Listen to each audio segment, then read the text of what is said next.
Sorry. No problem. No. They're here to see you, not me.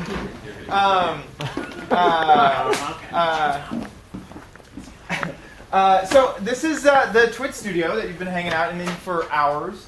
I'm a producer here at TWiT. I produce TWiT, the show you just saw, MacBreak Weekly, and Twig. Those are my responsibilities.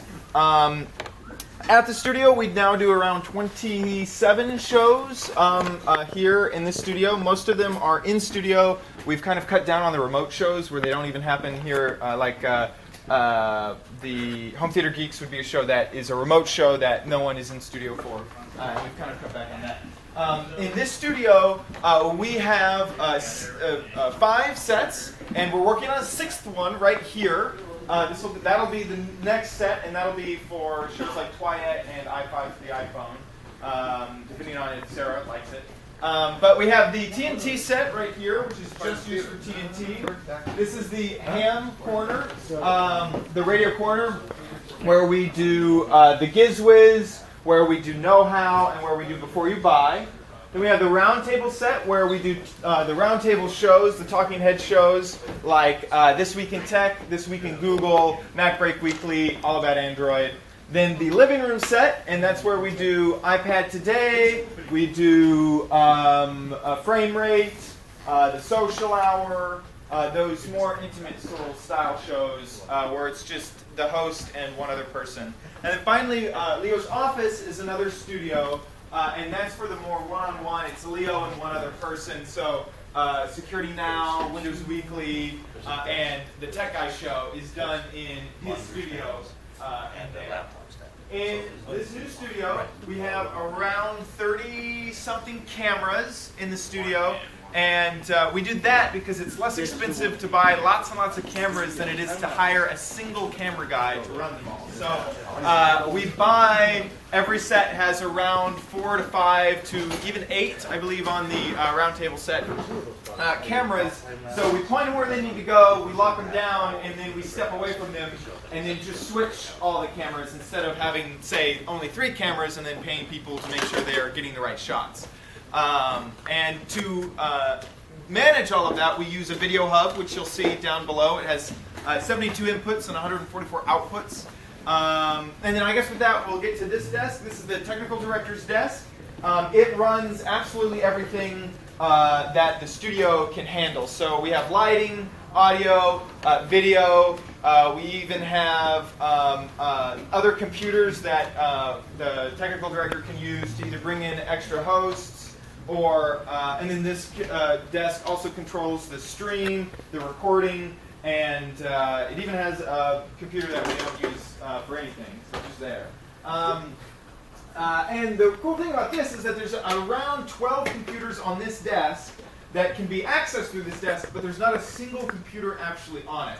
All of that is below us in the basement. And this desk actually will rotate from set to set, so watch out there. This will rotate around to face whatever set is going on at the time. And you'll see there's a pivot point right down there that all the wires are going through, so when we go down to the basement later, you can see just this big mass of wires coming down through the bottom.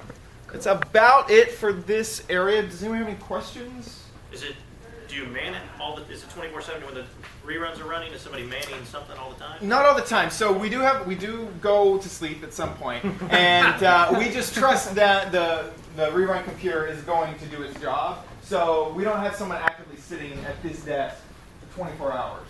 But anytime that there's a show going on, there is someone at this desk. Even if it's a remote show, even if it's just a Leo show, there's someone manning this station.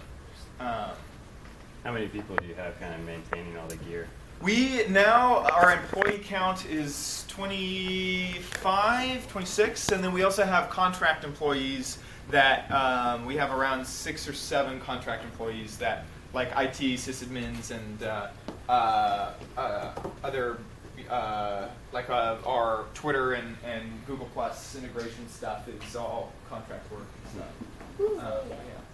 Who's Leo? Which we just met. He's the guy who was sitting there. He's the guy who's being really loud. Yeah, that's that guy.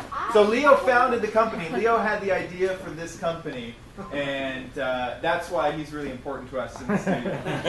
Because he writes the check.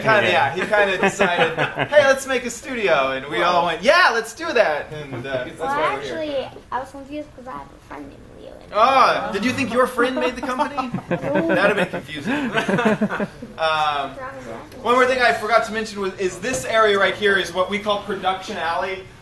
This is where a few of the engineers and producers sit. This is not all of our staff. Hidden in corners is edit bays and other offices that are off camera. Editors like to work in closets so that they don't get distracted.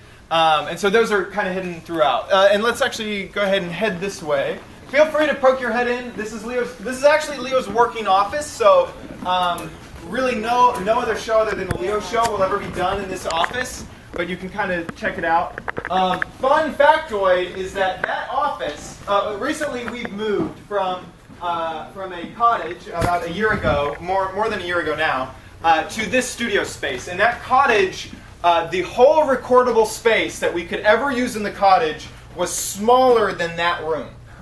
So now we've upgraded from something that was smaller than that room to this entire studio that we have now. So I'm really glad that happens. Here's some examples of edit bays. We have one in here. There's some edit stations here. Yeah. Yeah, that's right, because it was the place that we were trying to get into.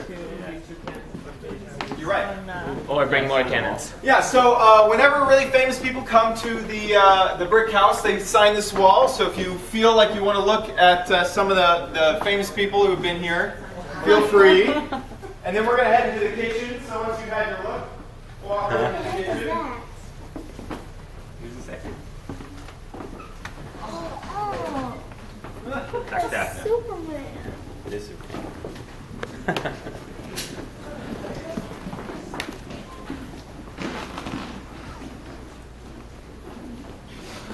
Okay, cool. So, let me make sure that everyone's in. I like bringing everyone into the kitchen because it's really ugly. Because this is a non-recordable space. We don't worry about how good looking it is because cameras won't be in here. Unless if you're really, really particular about which before you buy reviews you watch, you may have never ever seen the kitchen. So I like to bring fans who watch our videos into the kitchen. It also kind of tells the story of what this building used to be. If you look at the floor, it's red, black, and white. And those are the colors of Bias Audio, who owned the building before we did. Because we're not going to use this space for anything on camera, we decided that we're just going to leave the floors the same. So this building before has been a drugstore, a furniture factory, and then it was home to a technology company called Bias Audio, which I don't even know what they do. It sounds like they worked in audio. Yeah, and we added the disco ball. The disco ball was our little feature. And it works, and I think it's connected to one of the light switches over there or something. But yeah, you turn it on, go disco. Yeah. And so I kind of like pointing out the kitchen because it's, look at these wonderful tables. They match so beautifully. We have a rectangular one and a circular one. But that's about it for the kitchen. Real wood and liquid. Right, real wood and then fake particle wood. And you can either make your way around either of these corners. For people who watched way back in the day, you may know that Padre yesterday sleeps here in the brick house. No, you may know that Leo sits on a ball when he's in his studio. Back when we were in the other studio, that was the only place that you could sit. We thought fans would like to partake in that adventure and sit on balls whenever they came to the studio. Not so much. Found out people don't like to sit on balls. So we bought a lot of balls in various sizes, kid sizes, adult sizes. No one really likes sitting on balls, so now they're just kind of here. It's a wall feature. Yeah. We should have asked if anyone wanted to request a ball. We kind of stopped asking nowadays. Because we got tired of getting shot down. Yeah, we did. Back here, this is... It is, I love it. we have a loading dock, which is very exciting for people who worked at the old cottage. It also has a really cool conveyor belt in it, and this harkens back to the day when it was a furniture factory. And this conveyor belt works. It's not plugged in at the moment, so it's not. Oh, it is. Wonderful. So sometimes we convey rotate people and equipment up and down this conveyor belt. When we're really, really bored, we'll ride it. We had This Week in Convey in a few episodes so far. So we're hoping to get syndicated soon. And every once in a while, yeah, it's pretty safe. Lucky. Yeah. When you're an adult, you get to do dangerous stuff. So, and then we also use this space to prep for live events, which we haven't been doing as much recently, but the fact that we actually have a real loading dock with, and which goes out to an alley, Wait, you mean like is really useful. Boat? A boat? No. This is a loading dock for big moving vans, that sort of thing. And then also, behind this wall and the other third of this studio is used by a company called Pixel Core. So I wanted to point that out, that they sublet a third of the studio. They have inside of their studio one of the largest motion capture facilities within like a 50, 100-mile radius. Same thing with a green screen. They have one of the largest green screens within a really, really large radius. So they rent out their studio to third-party sort of video application stuff. And it's really cool to have them right next door so we can ask them all of our really tough technical questions and steal their bright minds. So now we're going to go down to the basement. So everyone just start shuffling towards that door and then go down those stairs.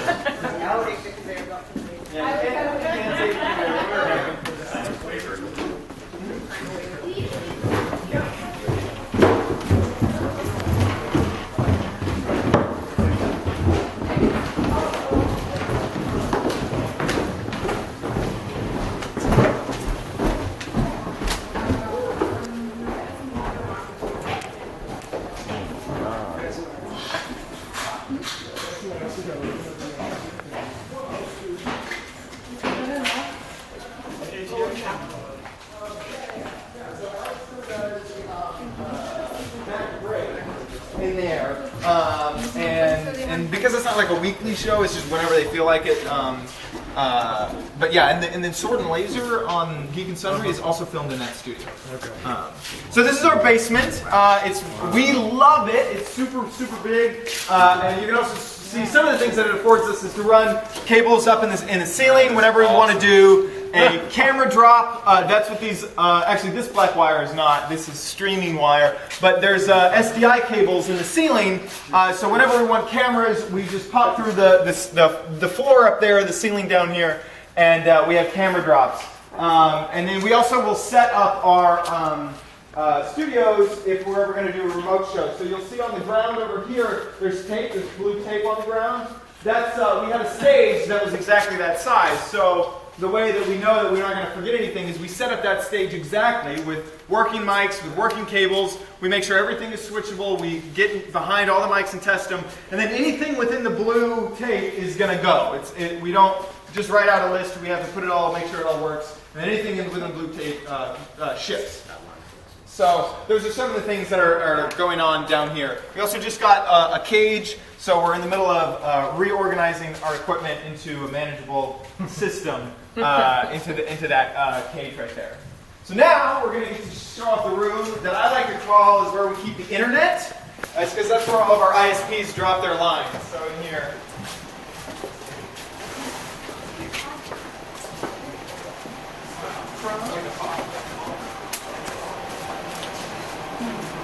All the servers.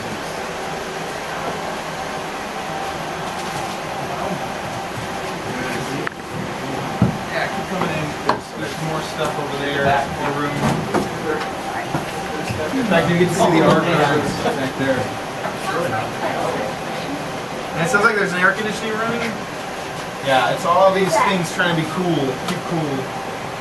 Is that everyone? Just about? It smells like your old kindergarten?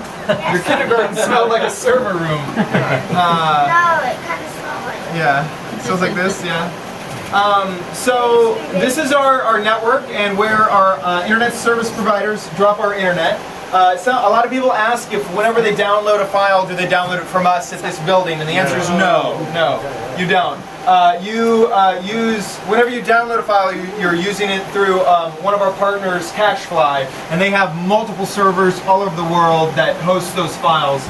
All of this structure is just to get those first files, those master files, up to CacheFly as fast as possible. So let's get to the internet service providers. We have 2 DSL drops, a fiber drop, a coaxial cable drop, an ISDN line, and a first mile run here at the Brick House. That equates to around 250 megabits up and down, symmetric, and that is then allocated across 5 to 6 different networks.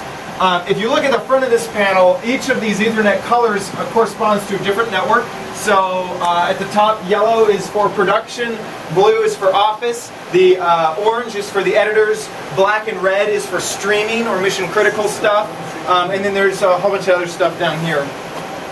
We also have an internal fiber network that actually runs off of real fiber with real glass inside of it.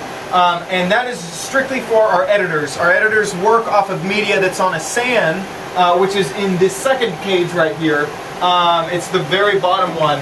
And that SAN has about 30 terabytes of storage on it that allows us to serve up those media files really fast to our editors so they can get through shows. So like TWiT, which you just watched. Say again? What is it? What is what? What's the sand? Oh, I don't know exactly what. This is a Galaxy I wish. HD X2. Alright. Yeah. And unfortunately, that is not my forte. That device. I know that there's like 12 to 13 drive bays, maybe in 20, and then it's partitioned 7 to 8 times. Yeah, it's 12. Yeah, 12 bays, and then we have 7 partitions. So I don't know what magic they're doing to, and then yeah, unfortunately that's not my forte. And then on top of that we have a Drobo, which is used for archive purposes, and then we have a secondary archive, which is sitting there on the floor. All those hard drives are a secondary archive. It's not how you're supposed to archive media. Those drives should only last for about 5 years. We're hoping to invest in a tape system. Tapes should last around 50 years. So those hard drives are for temporary use, at least until we lose media and feel really bad about it, and then actually invest in a Why do really you good feel system. about it? All you gotta do is work on it. Yeah. Work on it. And luckily, the nature of our media is people download it, and so they have it locally on their computer. So if we ever lose a file, we can just go, hey, does anyone have episode 305? Can you give that to us? That'd be great. So anyway, that's the server room. Any questions? No?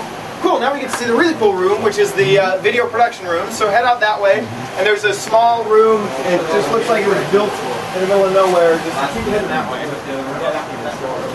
What's in here? They're Oh, it's in the back. Yeah, alright. That's fine. I took a picture. Is that good enough?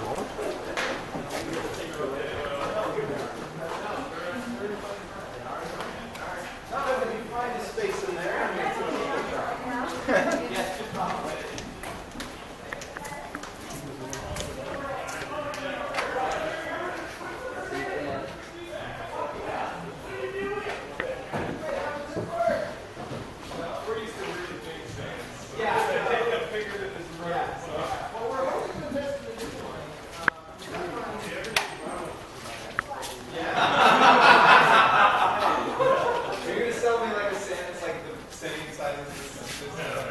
Well, I could sell you one that'll fill the rack.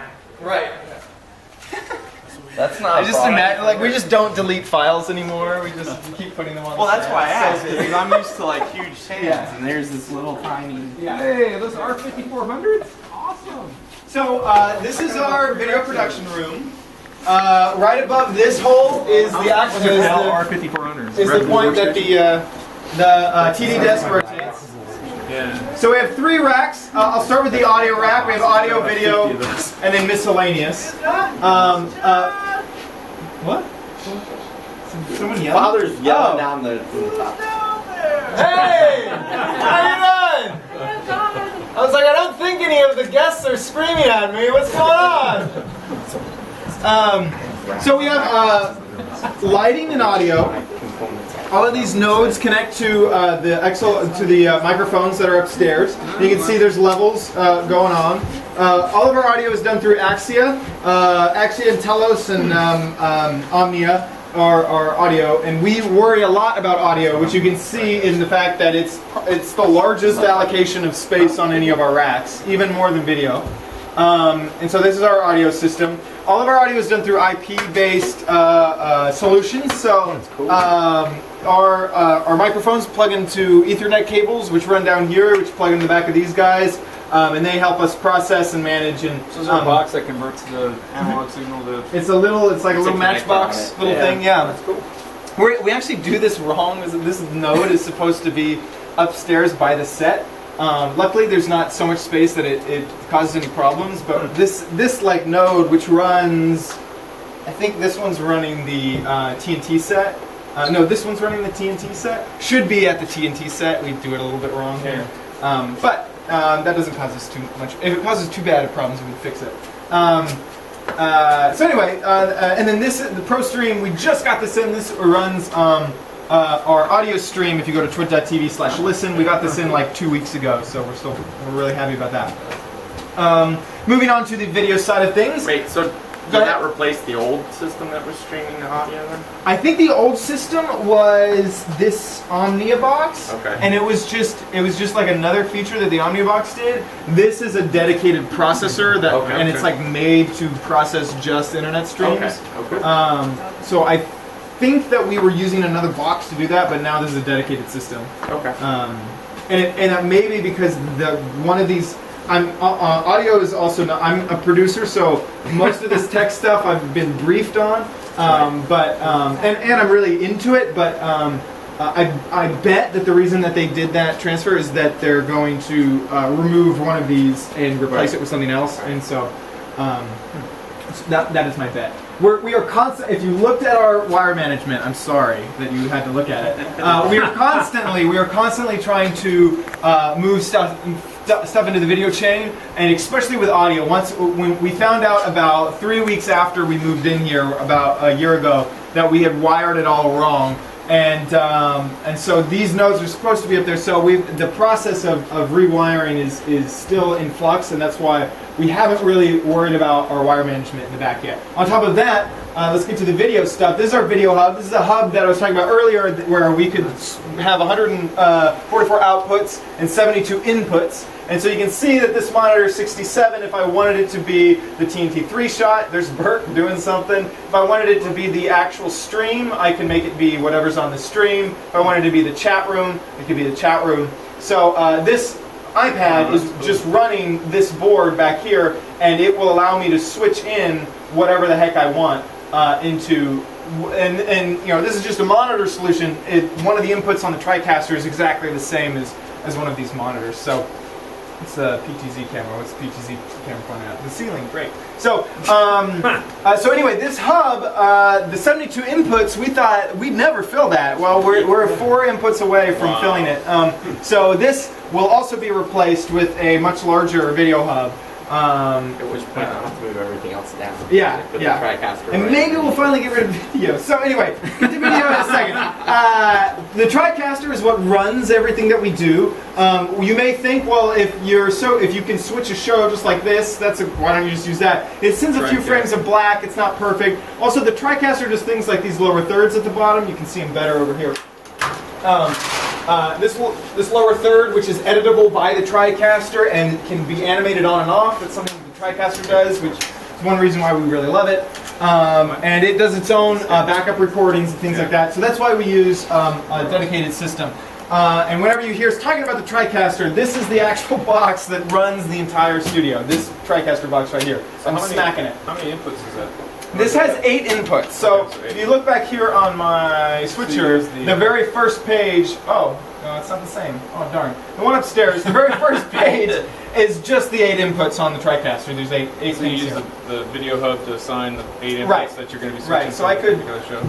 for some reason, I don't know why it's not there. So we'll make that TriCaster 1. This will be TriCaster 2.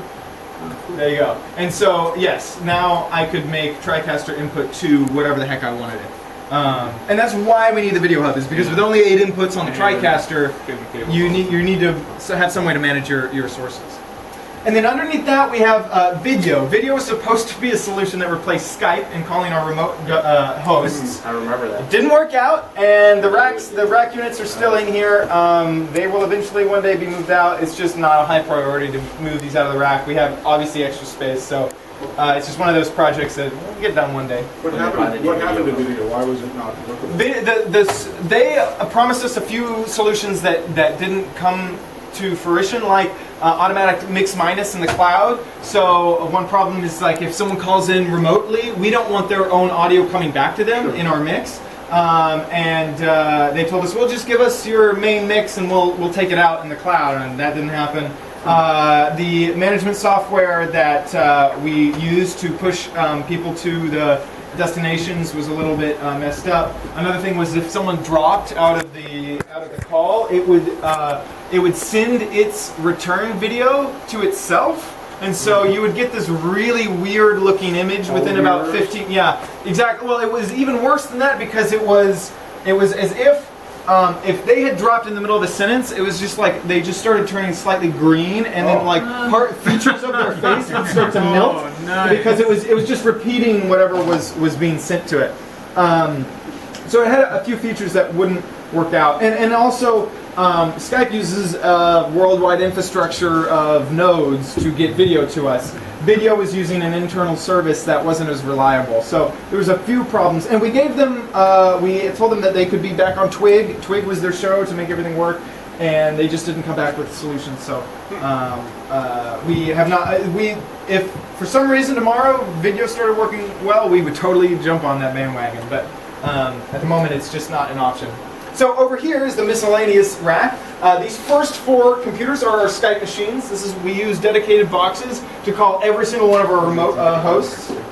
This next machine is the Vid Blaster machine. That's the machine that the technical director will use to pull up screenshots or web pages or video and audio to show the show on the show. These next 2 boxes are streaming machines, so they process the stream and send it out. We have one dedicated box and then a backup box. And those are just running constantly. In case one dies, it'll flip over to the other one. And then below it is the Axie management machine, and that computer is just here to help manage this audio chain over there. And then finally, we kind of have this weird shelf system. This is the recording Mac, so whenever the TriCaster is done with its video, it pushes it to this Mac, and it uses, it just works on that video and sends it to the SAN over there. So all it does is process that video as fast as it can and gets it over to the SAN. And it's just running Final Cut Pro 24 hours a day doing that. This was supposed to be our rerun machine. It didn't work out, it was a little buggy. We wanted a software that would show like what's coming up next and schedules of the days, and it could bring in promos and stuff. That system was a little bit buggy, so now we just use the Vid Blaster machine running good old VLC as a playlist. And then we have a few other smaller boxes. We have a lot of Mac Minis left over from the old cottage days. The Video Hub controller, which manages this guy. The Control Desk computer, which is the TD can just use to browse his email or whatever the heck. And then we have a machine that just, all it does is watch the chat room so that we can cut over to the chat room if there's anything good to say. Yes. Yeah, aptly named the Chat-O-Matic. What's the Apple TV doing? This Apple TV, we found out, so the TriCaster has built-in AirPlay support, but the one thing that it does not support is a mirroring of an iPad. So that's what you use it for. Right, so that's what we use it for. Yeah, yeah, exactly. And it's also just another, especially with iPad today, where they want to show a solution that you can actually pull off in a house. People are going to have Apple TVs, they're not going to have TriCasters. So it sort of makes sense to send it to an Apple TV instead of a TriCaster. Where's the joke? Yeah. It's kind of fun to work with an Apple TV in a big video chain. $100 radio. Right. But any other questions? This was a long tour. Sorry for questions. How do you control those from the desk upstairs? Is there a cable?